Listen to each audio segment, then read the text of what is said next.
The vaunted Anvil Carrack, probably one of the best ships in the game now and into the future of the live version of Star Citizen. This ship is going places. It's a pretty penny, but you get so much in one ship. The Anvil Carrack, people. We're gonna discuss it. We're gonna go into slight detail. I'm not gonna, drown you all with the basics, the engine size, blah blah blah, all of that, because by now I'm sure you know it. But I just wanted to discuss this ship. It's one of my top 5 favorites. Now, this is a explorer ship. It's meant to go where no man has gone before. It's meant to, go into the black, go into the fringes of space where society is little to none. It packs a punch, and when I say punch, I don't mean firepower, even though it's not to be messed with in that aspect either. But it packs a punch in the way of what it can do, what's at its fingertips, what it gives you, in a ship that can be crewed by 5 and, considered fully manned. It's one of the ships that I was interested in, originally when I first decided to really delve into Star Citizen, and it's going to be one of the ships that I take out into the verse, not in the beginning, no, not into the beginning, but after I get my chips up good, once my credits are where they need to be. You see, this is my stance on, large ships like this. People don't back for large ships because they want to jump into the verse with them immediately, though some will be able to do that. We back with these kinds of ships because once we get our credits in order through, say, prospectors, freelancer max, rock mining in the Cutlass Black, all of those credits that we earned, we come into ships like these with our NPCs and our buddies, and we go to the ends of space. We bring back relics, we bring back artifacts, we bring back information, knowledge. So real quick, let's just get into it. This is the lower portion of the bridge. This is where the pilot, co-pilot, secondary co-pilot, is where they sit. Then at the top, you get a command station where the captain would be. This turret right here, well, it's a gunner seat. This gives you full access to the top turret. Now, again, I'm not going to go into full descriptive detail because, to be brutally honest, there are so many videos out there that go into the knickknacks.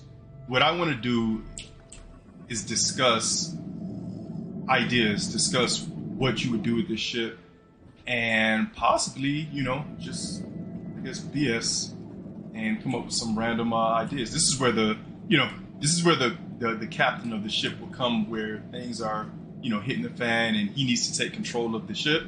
You would do that right here, command station. You have full control, right? Okay. This kind of look like T-16,000. All right, so this right here is the top level. You got another co-pilot station, I guess, which is a support seat. Same difference. And we're gonna go back from the lower deck, actually.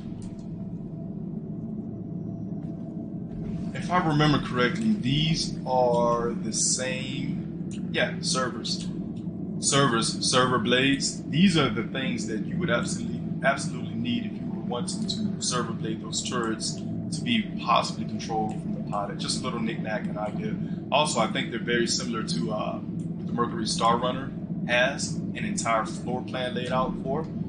Not as much as a Mercury Star Runner, but as you can see, what is it, 4 on each side, man, 8. You know, that's a nice chunk of data that this ship can store. Again, it's no pushover. There's a reason why people swear by it. There's a reason why people, you know, are absolutely in love with this ship. All right. So you get your command berth, sleeping area. You got your desk, blah blah blah.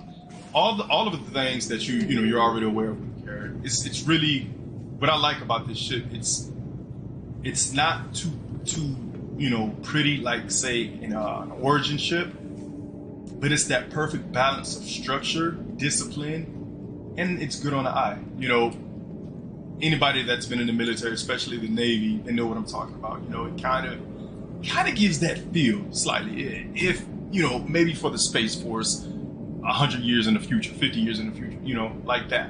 So this is your mess decks, I guess you could say. This is where you smash out your food and take your time, relax, blah blah blah. Right next door, across the way, on the starboard side, you get the rec room, recreational fun time. Now this is not yet operational. Will it be? Hopefully so. If not, you know what? Honestly, I like the design. It's beautiful, but they could take these out and let us line this entire place up with games. Line this entire thing up with slot machine games and whatever like that. So anyway, get your toiletry area,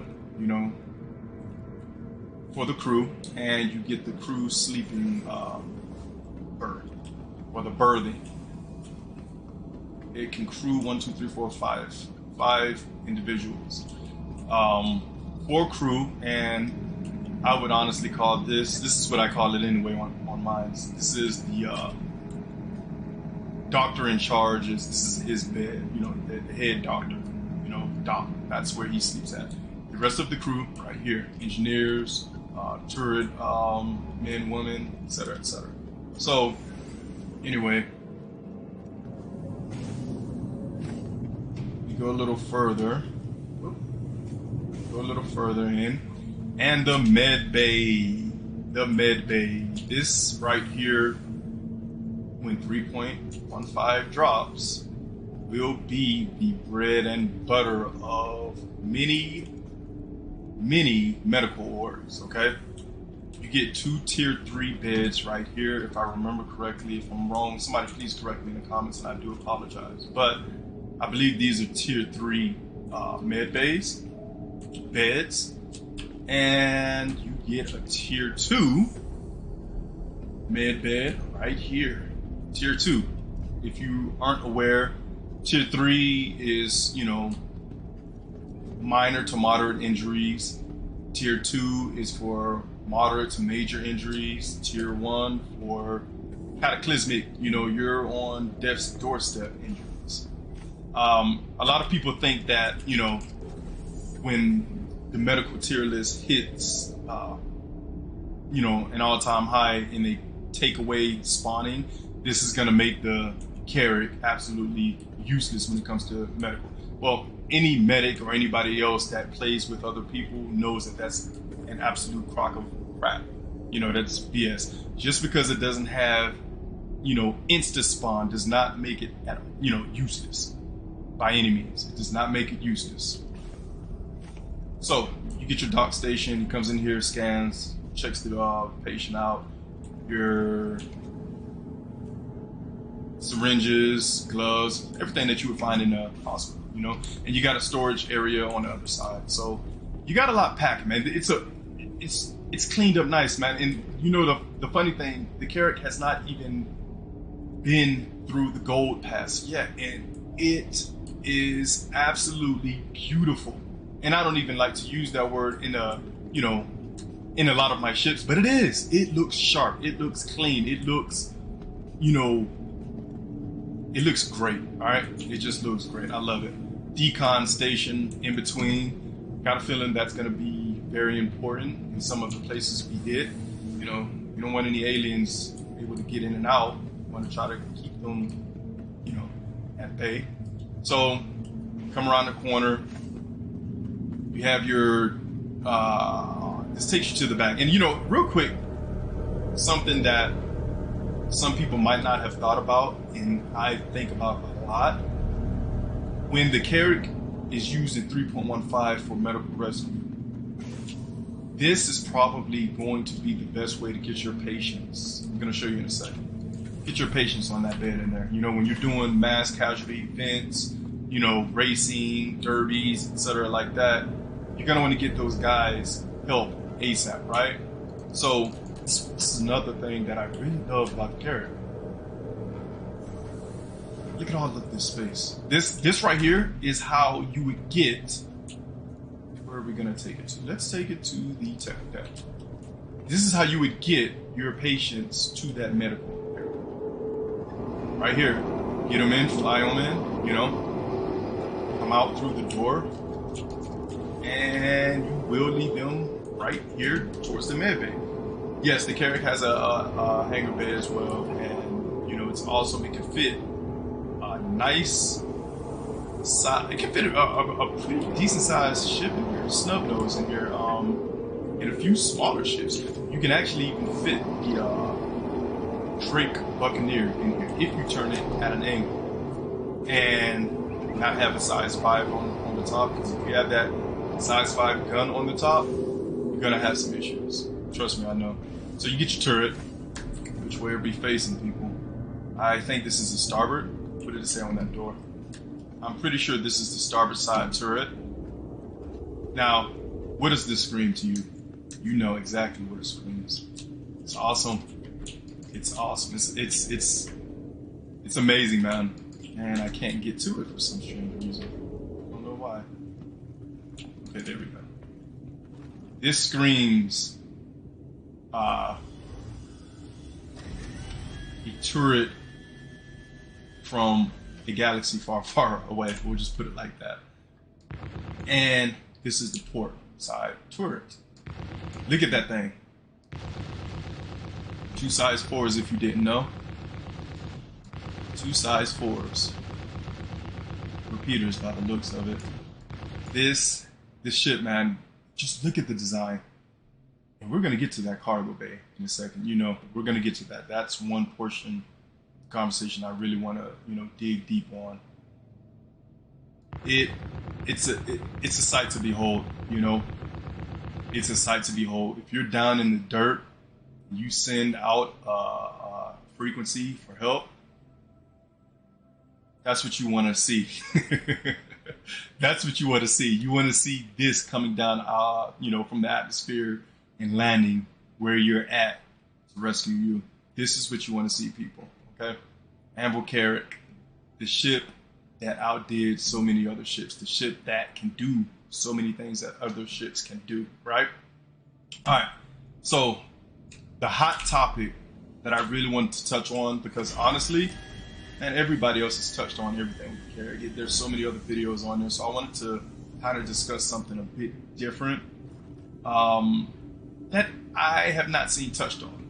We know it can haul. We know it can, do bounties if you have a crew. We know that it is an exploration ship, right? We got all of this, right? Okay, so what else can it do? What else may it be able to do, when the time comes? So we're going to check that out. We're going to go to the subdecks and also perform combat missions as well, because the hull armor, the hull strength, what is it, high tensile armor? Yeah, that's nothing to shake a finger at. You're dealing with something that you're going to have to really penetrate to even think about touching the Carrack. All right. Right now, armor values don't matter. It's all about HP. And once the HP drops, boom, it blows up. In the future, not going to be the case. Okay, you're going to have to penetrate. You're going to have to, explode devices, take down the shield emitters. You're going to have to, board. It's not going to be shoot 'em up, shoot 'em, boom, boom, gun, gun, explode, done. No, it's not going to be like that. All right. Okay. Something I look forward to so much, and I kind of raised this proposition, this idea in the past, but not so heavily. Okay, trackers. Now, I'm not a professional tracker. It's just something that I ponder from time to time. Animal trackers. Animals of the galaxy. Animals of the universe. Okay? Imagine a bounty hunter, only you're an animal tracker. You find, tranquilize, and bring back specific rare animals to buyers or to governments. Okay? You can do this legally or illegally. I'm sure that some animals are going to be on the, do not touch list. So that being said, animals on the do not touch list, you're going to need a specific certificate to be able to interact with these animals and transport them. Okay? These animals, these wild animals, these aliens can be looked at just like smuggling. Okay? If you get stopped, scan your ship, they see you have rare animals and you're smuggling them, you're in a heap of crap. Okay? Just like a bounty hunter has to, go through a tracker's license and, do all of that to get paid better and get more dangerous tasks, so will an animal tracker. You'll have to do the same thing. You see these bays down here? I want to go down, man, but I don't want it to glitch out, but I'm going to take a chance. Let's just do it. Look at how much space this is. Now, you won't use these exactly. You could. You would need these doors to open up, though, to take on the larger animals. Imagine this entire door opening, right? This entire thing. Imagine it opening, right? From the sides, both sides, and you can pull in a animal that's been tranked and knocked out, right? Pull that big beast in here, rhinoceros, something like that, and you transport it back to the UE. You transport it back to the Banu. You transport it back to the Zion, and they pay you. Okay? Again, this can be done legally or illegally. All right? Both should give you a profit, and both will give you a risk. Because guess what? Pirates want that. They see you transporting animals and they come on board and find out, they happen to get the jump on you, come on board and see that you have high value, rare animals on board. Oh man, they're going to take those and they're going to sell them to the highest bidder, right? Same thing goes. So this is an entire game loop that I think is not considered or waived off, because for whatever reason, I have no clue. And I don't think it should be. I think that trackers should get that attention. And I think that it's a game loop that so many people would love, including myself. I would love to be a tracker. I would love to go out in the deep and land on some planet that hasn't been colonized, that hasn't been, put under control or whatever. And, me and that animal, I'm hunting it down. I'm tracking it. I'm looking for it, through thick and thin, day and night, rain, snow, sleet, whatever, And I finally find the baby I'm looking for, that payday. I bring it on board and I take it to where it needs to be, okay? There's so many different things. And I can just imagine it now, with the trackers, so many of them are going to have robotic appendages because, one of the inner as far as lore and stuff is concerned, if you're a tracker and you have all of your toes, all of your fingers, your hands, and your arms, then you're not that good of a tracker. I could see that being one of the bragging right things where most trackers are missing portions of their bodies from the dangerous run-ins that they've come across in their adventures, or in that case, misadventures. But hey, yes, I know you're probably thinking, well, if you're clean cut and you don't have anything, or maybe you're just that good. Yeah, you can look at it like that, but probably not. So, yeah, man, I just see, let's jump out real quick. And again, I'm not going to go through the entire ship, with the fine-tooth comb. I'm just going to touch on things and, chat it up. Look at these doors right here, right? So, yeah, you would need some adjustments. You would need to do certain things, this part able to come up and open outwardly maybe. And yeah, you can fit some big animals. And each one doesn't have to look like this. You see, you can have one that's across the entire room like this. Then you can have another one that's partitioned off. You know, each one of these rectangular partitions or whatever that you see right here can be an entire cage to its own, you know, to itself, you know, inside, right? Absolutely beautiful. And I hope that CIG hears, you know, gets word of something like this and implements it, man, because before anything else, I am an explorer. Before I'm a miner, before I'm a trucker, you know, a hauler, I am an explorer. I want to explore. I want to go, you know, into the wilderness. And the one thing that fits perfectly with that outside of, you know, relics and artifacts are animals, rare animals, being able to get those animals, being able to, you know, track them and do those things that I mentioned earlier, man. I really think that it can bring something to the table, a game loop to the table that would just, well, make the hope that don't fall. It'll make the Carrack that much better. So the Carrack, man, is one of the only vessels that, you know, at this size, large, that I think the Liberator can too. Yeah, I think the Liberator, excuse me, has the same size fuel tanks as the Carrack. I do believe so. So that said, yeah, this thing has some legs. You know, if you didn't know it already, it definitely has some legs. You can go far, right? And I think that outside of what we already know about the Carrack and about the future of exploration, I think that animal tracking is something that would be loved by the majority of the community. Maybe not everybody, but there's something in it for everybody. Be you a pirate or a, you know, straight-lined citizen of the verse. So that said, guys, I kind of went off on a tangent a little bit, I know, but I really wanted to get that out, especially the animal tracking portion. There's plenty of videos out there, you know, going through morphologists, you know, check them out.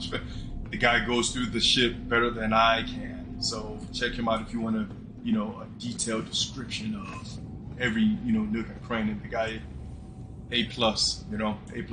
That's the guy you want to look at if you want to see what this ship is all about from front to back, port to starboard.